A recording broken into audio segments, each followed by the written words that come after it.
Hey there, welcome to another edition of Mogul Live. I'm James Pratt. Thrilled to have you here today with our guest, Cindy Cowan. We're really excited to talk to Cindy, Emmy-winning producer, Academy Award-nominated producer. Cindy's been involved in some of the best feature films in Hollywood you would have seen. Films like Traffic, Red Lights, Smiley. So we're going to have a chat with Cindy, not just about what she's been up to, but also get her take on post-COVID, how Hollywood's responded, what are film budgets doing at the moment.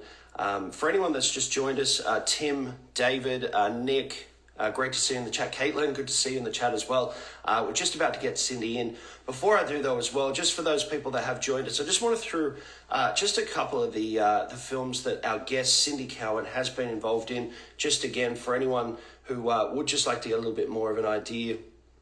This film here, Smiley, I actually was talking to Cindy about a month and a half ago, and we had a look online, and this film, Smiley, which is an independent film, it actually over 36 million views on YouTube.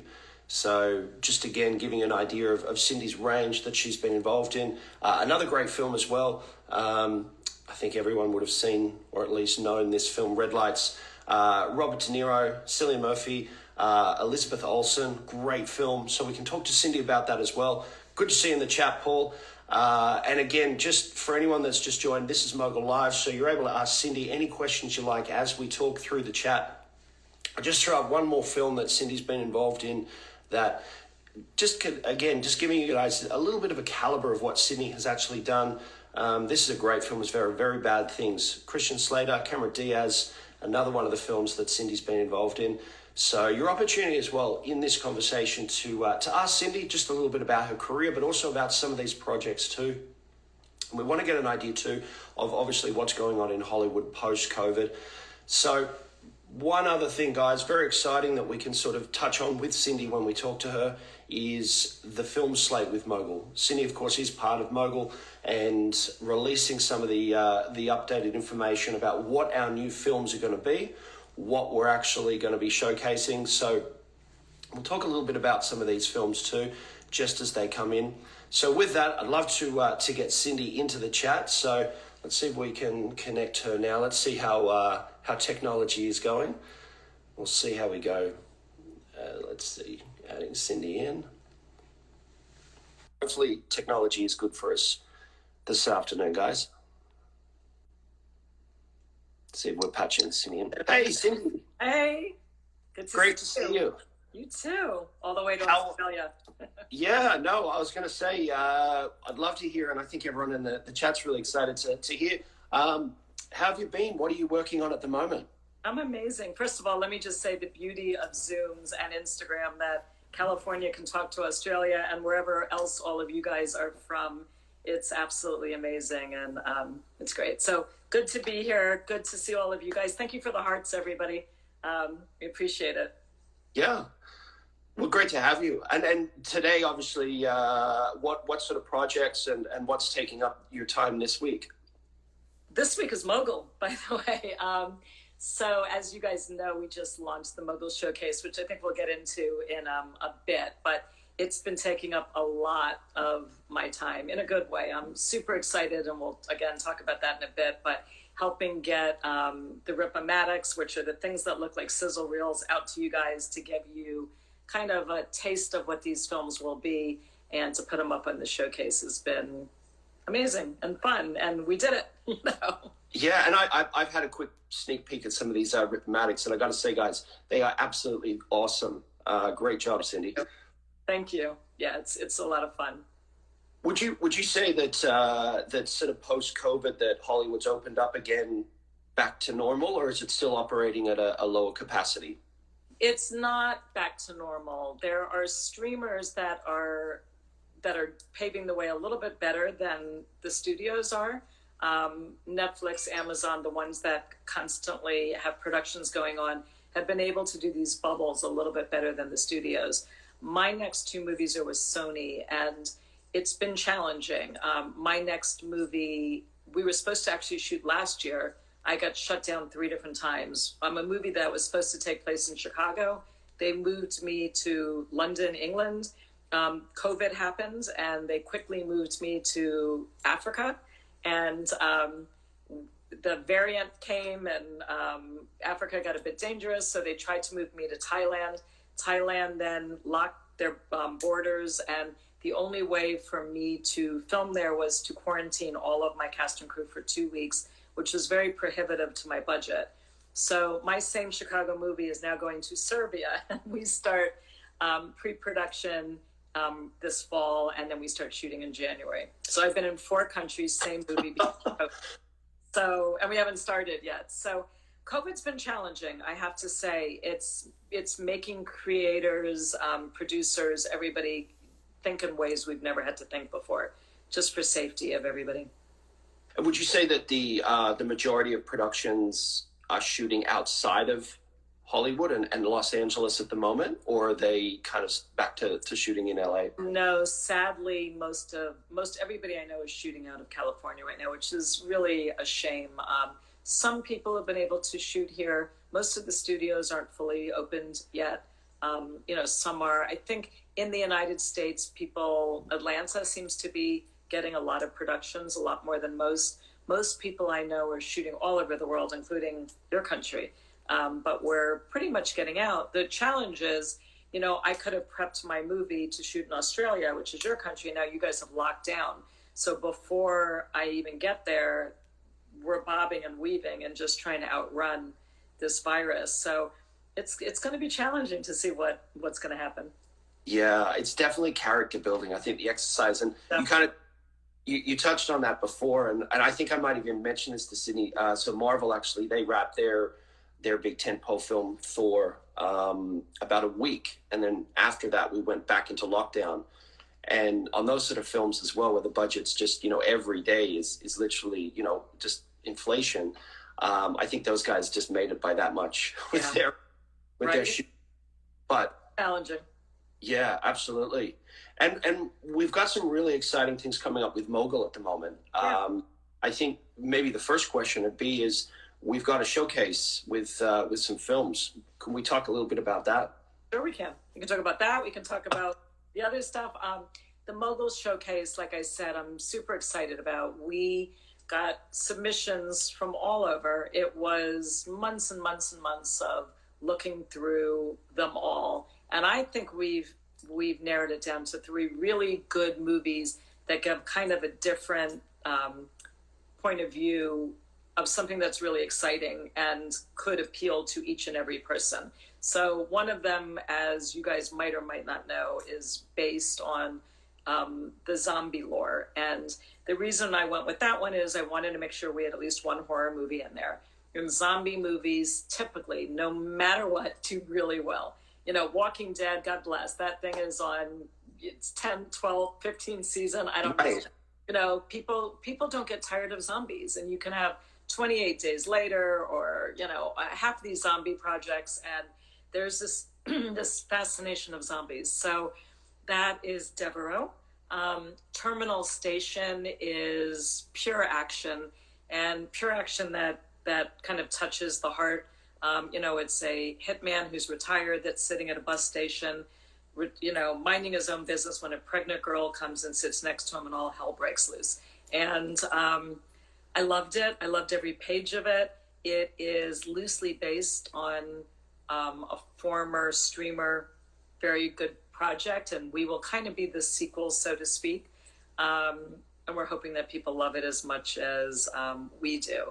And MR9 was a page turner. MR9 is action and martial arts, and had, again, if you're a martial arts fan and a pure action, almost James Bond type of action, you're going to like MR9. And it's based on a series of books out of Bangladesh, and the books did really well. And we're hoping that if MR9 does really well, it puts Mogul into a franchise. So we're super excited about all of them. Yeah, and I mean, circling back to the Ripomatics that I've seen already, they look great. I mean, these films, all of them, have got some great things to look forward to. Thank you. And obviously, Mogul's obviously got that opportunity, guys. For anyone that's in the chat as well, Cindy Cowan as well, you can ask any questions you like as we're going. But these films that we're talking about, there'll be opportunities as well to be able to interact as we're getting the process going with shooting them as well. And tell you guys what a rip-o-matic is. A lot of people have never heard that terminology, and a lot of people don't do rip-o-matics. I like them. I think in the Telegram group, some people were saying, oh gosh, a previous movie had a lookbook. We'd rather have a lookbook. And no, you wouldn't. So I can give a lookbook, and I can do that in a second. Lookbook is you're taking some pictures of movies that are similar, you're putting it together in a couple page documents, and you can look at the pictures and say, oh, okay, this action movie, whatever. A rip-o-matic is meant to give you the feeling of watching a trailer.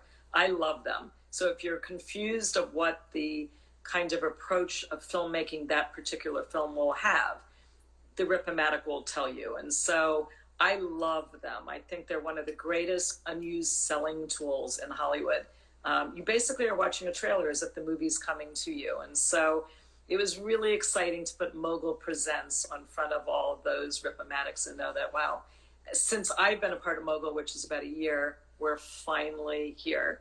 And this is finally really coming to fruition. Yeah. And for anyone that's just joined in as well, what Cindy's talking about too is, I mean, when we're saying this is, after a year, we're finally here, this is the sort of preparation that gets done in making a feature film. And Cindy, you know all about this better than anyone, but that preparation work to making a film really determines how well the film's going to do as well. Yeah. I mean, there's a lot to making films, as you know, James.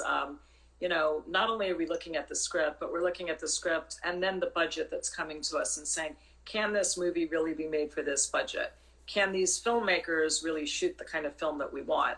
What location can we shoot these movies in that will give us the best bang for our buck? Meaning, countries such as yours offer tax credits that my country might not. So just moving my production to Australia, if we weren't in COVID days, might save me 40% of my budget and let me put more on screens. So there's a lot going into making all these movies. And, we analyzed all of them. We will be having some actor announcements soon.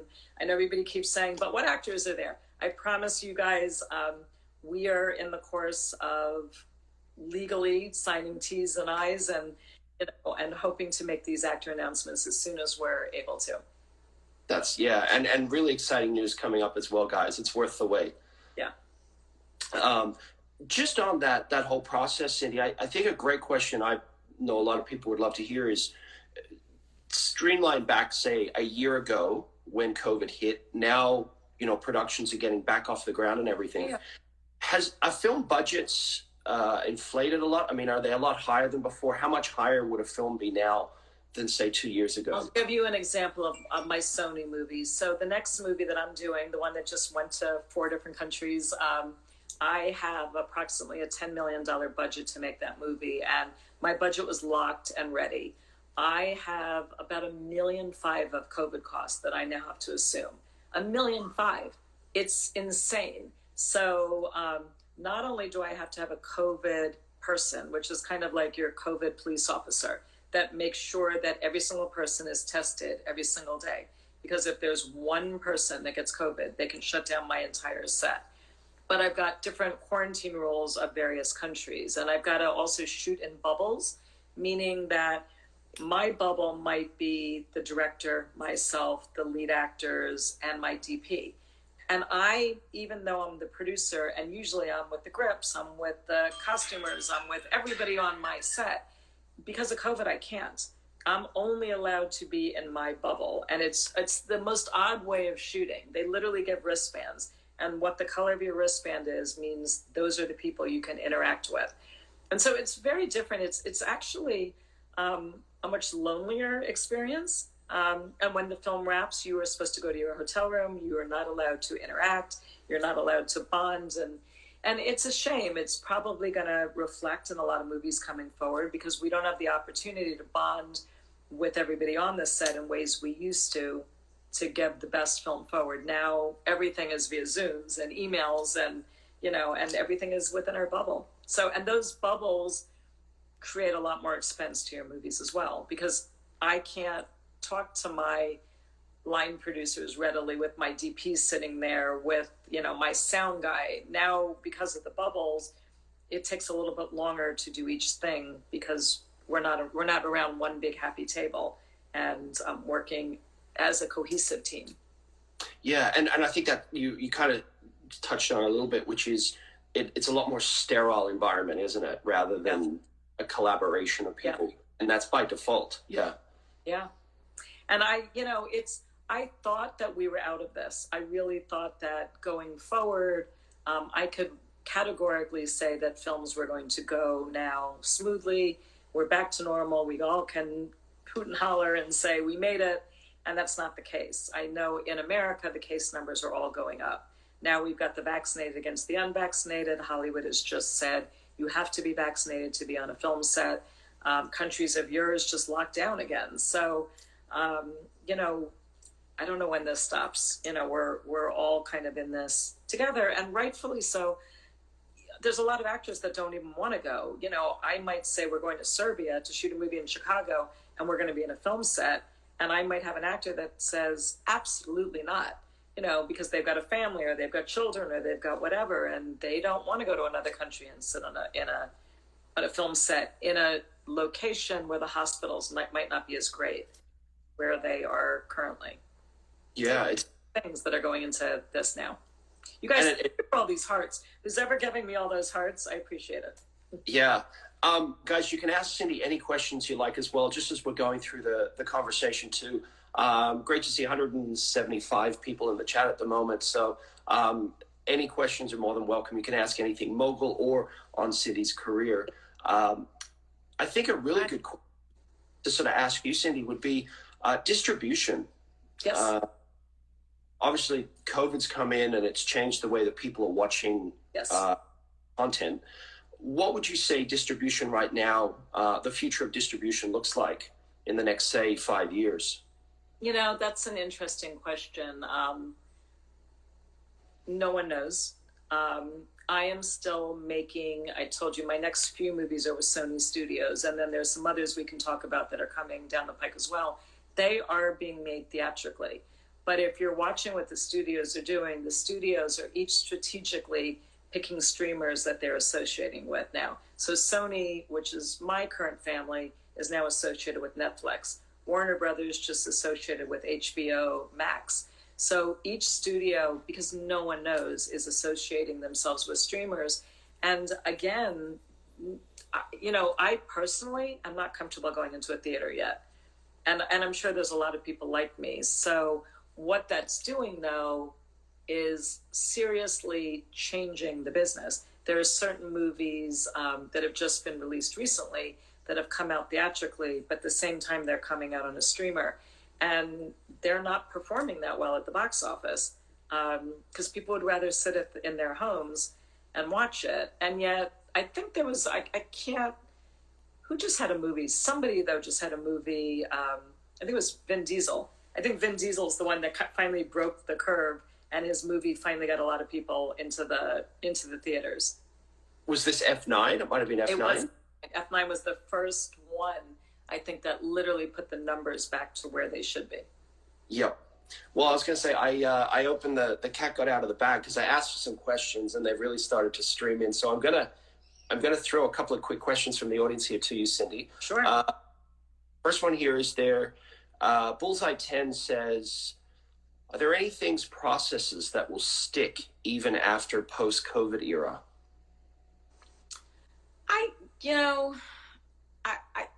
I think, I hope not.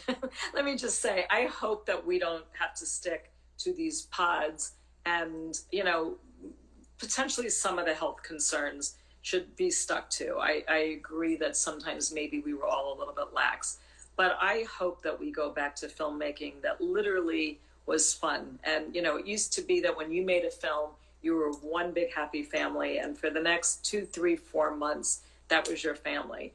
And, I sorry about that. I hope that doesn't.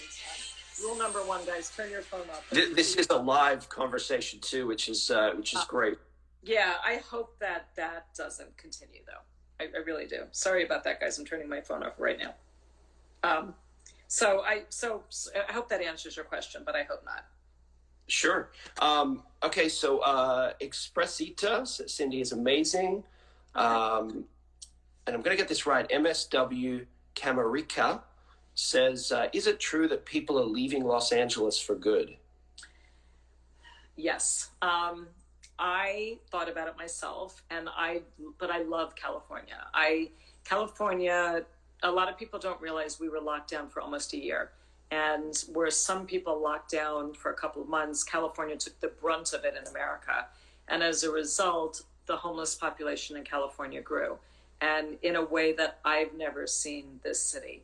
And because of that, and because California has to make up all the money that was lost during COVID, because we were so locked down, everybody's worried our taxes are going to go up. And so people in record numbers left and went to places like Florida and Texas.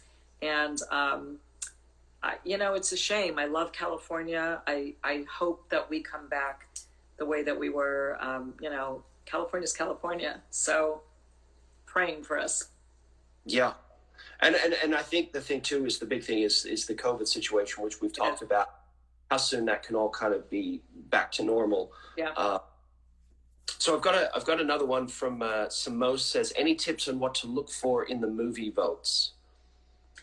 No, this is the first time I'm going to go through a movie vote, so I'm doing it with you guys. So, we will be leaking as soon as we can, everything from actors to directors to even potential distribution of it. And I think the movie votes are going to be personal preference. So I'm in it with you guys. I'm brand new at this. So, I don't think there's any tips. I just hope you guys like what we chose. Yeah, fantastic. Steve, I'm scared to say Stevie. Anyone would be so lucky to work with this brilliant woman. Guys, keep the questions coming, guys. Cindy Cowan, again, very, very experienced and award-winning producer here with us. Two films I want to quickly talk to you about in your career. Smiley. Yes. Which I briefly mentioned in the intro. I know you and I were looking over it maybe a month and a half ago, and it was like 36 million streams on YouTube. Just love to hear a little bit about the budget and just how successful that budget to ratio of success was. So that was my first time ever doing a micro budget movie. We did that movie for, right around $300,000. It was minute. And by the way, I'm so proud of it. If anybody watches that movie, I would venture to say you'll think we made that between 3 and 5 million. It was my first time working with YouTube stars. I actually was one of the first people to put YouTube stars in a movie. And it was a bit challenging. I'd only ever worked with very A-list actors. And so the first 20 minutes of Smiley, you'll know they're YouTube stars. It was kind of like, oh my God. They weren't the best of actors, but I think if you get past the first 20 minutes, you get used to it, and they actually do an amazing job. And,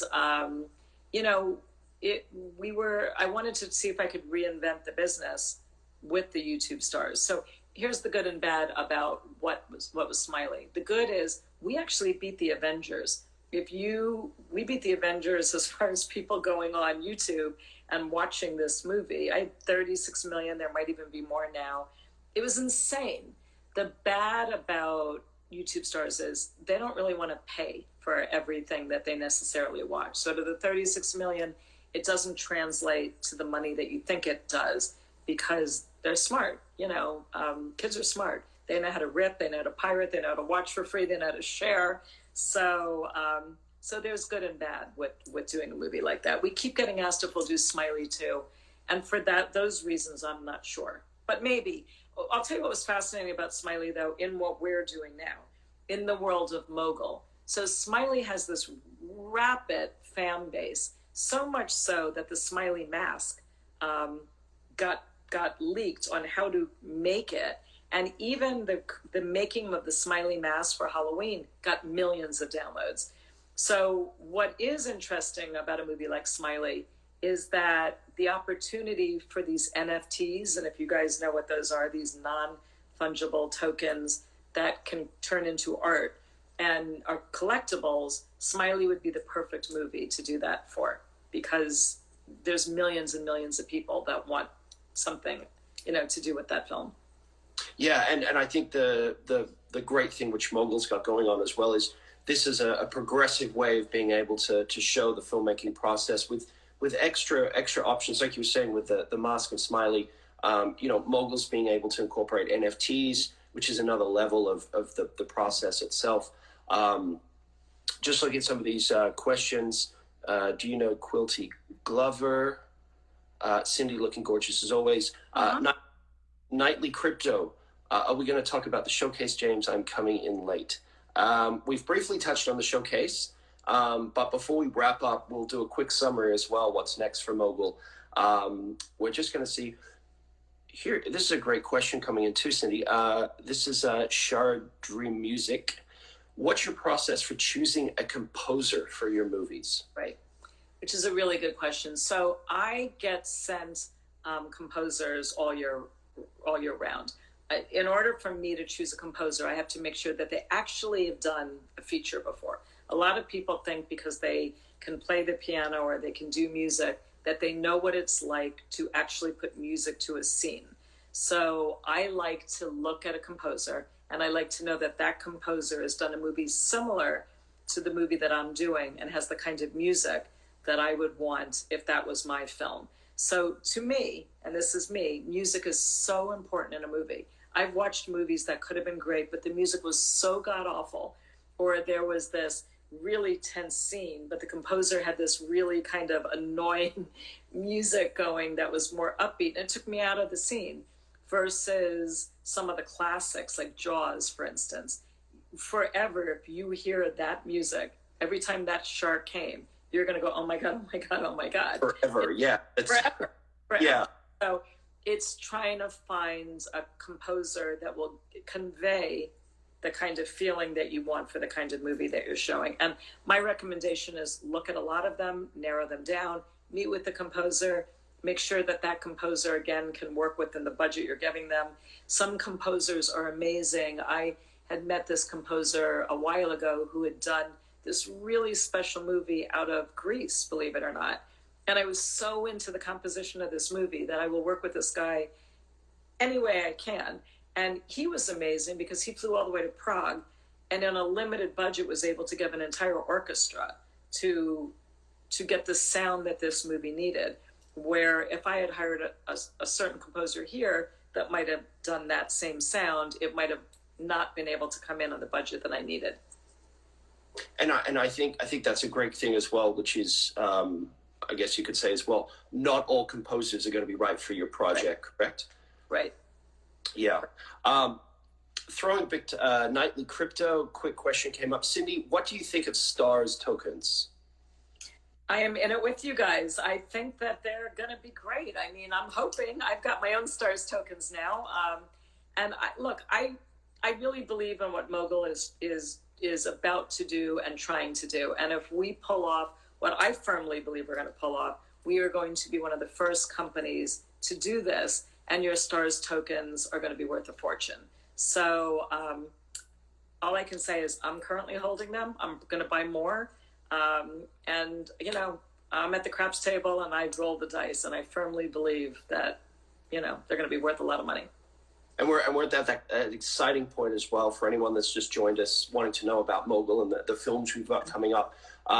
At the end of this interview as well, we'll put this back up on Instagram so you can always just listen to it while you're working. And for anyone that's just joined, we've talked a little bit about the showcase. Thanks, Nightly Crypto. I love that. We've talked a little bit about the showcase Mogul, what's to come up as well. We've probably got about 5 minutes left, guys, before Cindy's got to go. So any questions, just bring them in right now. I'd love to just hear as well. This is a question you've probably got before, Cindy, but what's your best Robert De Niro story working with him? Oh, God. I don't know what my best story is. Bob is an interesting character. We did our movie in Barcelona, and it's interesting because Robert De Niro is very much a method actor. And if you guys don't know what that means, it means he stays in character. So where all of us might have been at the Video Village, and it was Sigourney Weaver and Cillian Murphy and Elizabeth, Bob goes on the other side of the set, and he doesn't talk to anybody. And this went on for about a month with me until one day, Sigourney Weaver and I had never been to Barcelona, and Elizabeth Olsen had never been out of the country except to Russia. So we decided we were going to make the most of Barcelona while we were there. And one day I kind of went to Bob and said, "Do you want to join us?" And everybody was like, like, "Don't talk to him, don't talk to him." And he did. He was amazing. He was wonderful. I'll tell you what my most amazing Bob De Niro story was. There was a restaurant called El Bulli, and if anybody is a food fanatic, El Bulli was the most famous restaurant in the world. They would serve about 40 courses for the meals, and people would book that restaurant 3 years in advance. And a lot of people don't know, I didn't know, that Bob De Niro owns, God, at least 25 restaurants around the world. He managed somehow to close El Bulli, all of it, for us. And so that restaurant was only open for about 1 month after that and then closed forever. And I got to go because of Robert De Niro. So he's got a place in my heart. That's incredible. That's incredible. It was great. The food was good, right? Amazing. But some of it was alive, and I didn't eat that. They pushed the boundaries of some of the things, like live insects, worms, all kinds of things, and I didn't eat that. That's a great story. Yeah. Guys, that's just about it. That's all we've got time for today. By the way, James, I'll come back whenever. I'll tell you what I'm doing outside of Mogul, inside Mogul. Guys, I'm happy to come back and answer as many questions as you want. I love doing these things. So whenever you want me, I'm here. We love having you, Cindy. And again, for anyone that's kind of coming in late just to the chat, have a listen to the interview post when we put it back up on Instagram. You'll get an idea of the showcase. We've got some great things coming up with Mogul, but also at the same time as well, I'll say as well, we're really lucky to have someone like Cindy involved in Mogul that really is driving behind the scenes, the distribution, the films, even down to the... You guys are so great, by the way. Thank you for these comments. I'm looking down now, and you guys are making my day. You're just making me happy. You rock. Thanks. I want to tell all you guys that are interested in this showcase, for as much as I can, I will be trying to show you guys what it's like to be behind the scenes producing. Again, because of COVID, we're not allowed to go into the sets like we used to, but anything that we can show within our own, viability, we will show. So hopefully you guys not only will pick the winning movie, pick the one that I want, and I won't tell you what I want because I don't want to guide you guys, but we'll be able to come along on this journey with us and make a ton of money with your Stars tokens. Yeah, and see some great films as well. Great films. Yeah, I'll throw some quick comments before we go. Paul, great to see you on the chat. Sorry, I'm going to say much love to Canada. I love people from all over, Australia, Canada, America. We got our own Olympics going on here. Yeah, this is the other Olympics going on right now. Gondola, thank you, Cindy. Very interesting. Shahja, Dream Music, Respect, Nightly Crypto, Cindy, Chief Strategy Officer. That's a good title. Right? I like it. It's a good title. Much love from Canada. Thanks, Steve Devet. Gondola, you rock, looking gorgeous. I've got some Ross. This will be our last question, and I think I'll tidy this up a bit, some Ross, because you've written any hints. I guess this might be a great way to finish for all the filmmakers that might have tuned in for the conversation today. Last question. What's a tip right now making it in Hollywood for a filmmaker? God, making it in Hollywood. I had this discussion the other day, and I'm going to tell you the honest truth is nobody knows. I think the biggest hint right now is to follow the trends. Trends meaning that if you watched the trends last year, it was all movies that spoke to the climate of what was happening. So we had a lot of African-American movies. We had a lot of movies that tugged at your heart. We had a lot of movies whose themes for the Oscars that you saw this year resonated with everything we were seeing on TV. This year, everything that is going forward now is moving away from that. People don't want to be lectured right now. People are coming out of their homes and they want to be really happy or really scared. Scared sometimes means happy. Horror is never going to go out. Action is never going to go out. Comedies are never going to go out. Musicals are never going out. So shy a little bit away from what you saw last year. Get more into movies that are escapism and fantasy. And my biggest clue for filmmakers is follow the trends of what people are buying at the moment, and you'll be able to get your films made.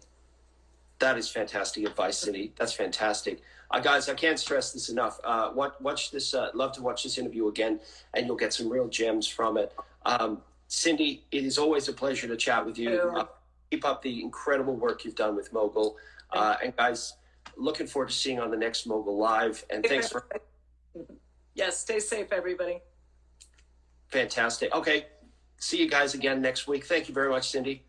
Thanks, James. Thanks, everybody, for tuning in. Bye. Bye. Bye.